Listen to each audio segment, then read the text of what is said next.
ఇంట్లో ఆడపిల్లలున్న ప్రతి మదర్ కూడా ఫేస్ చేసే ప్రాబ్లం ఇది. వాళ్ళకి తలస్నానం చేపించడమే చాలా కష్టం.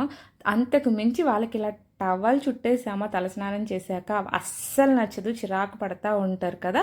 అలాంటప్పుడు మొన్న మేము షాపింగ్ మాల్‌కెళ్ళినప్పుడు మా పాపకి ఇది కనిపించింది. హెడ్ టవల్ అన్నమాట. అది తీసుకొనొచ్చేసి మమ్మీ ఇది చూడు చాలా బావుంది కదా! నన్ను కొనమంటదేమో అనుకున్నాను. కానీ వచ్చేసి ఇది చాలా ఈజీగా ఉంది మమ్మీ నువ్వు స్టిచ్ చేయొచ్చు అన్నది. మనం ఎలా ఉంటాం మన పిల్లలు కూడా అలానే ఉంటారు కదా! అది అలా ఆలోచించినందుకు చాలా హ్యాపీగా అనిపించేసింది.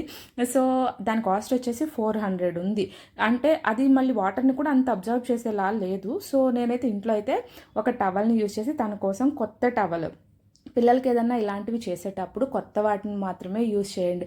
ఎంత రీయూజ్ అయినా కూడా వాడిన వాటిని అయితే అస్సలు యూజ్ చేయకండి. సో, తన కోసం అయితే అది ఎలా ఉందో యాజ్ ఇట్ ఈజ్ అలానే అయితే స్టిచ్ చేశాను. ఒకే టవల్‌తో 2 అయితే రెడీ అయ్యాయి నాకు, మా పాపకి. ఆ తర్వాత చూసారు కదా ఈజీగా అయితే ఇలా అయితే చేసేసుకోవచ్చు. దీని కటింగ్ అండ్ స్టిచ్చింగ్‌ని అయితే నేను నెక్స్ట్ వీడియోలో అయితే అప్లోడ్ చేస్తాను. చాలా ఈజీగా మీరు ఇంట్లో మిషన్ ఉన్నా లేకపోయినా చేత్తో అయినా స్టిచ్ చేసుకొని అయితే దీన్ని అయితే రెడీ చేసుకోవచ్చు. మీరు కూడా ఇంట్లో ట్రై చేయండి. ట్రై చేశాక ఎలా వచ్చింది అని చెప్పడం మాత్రం మర్చిపోకండి.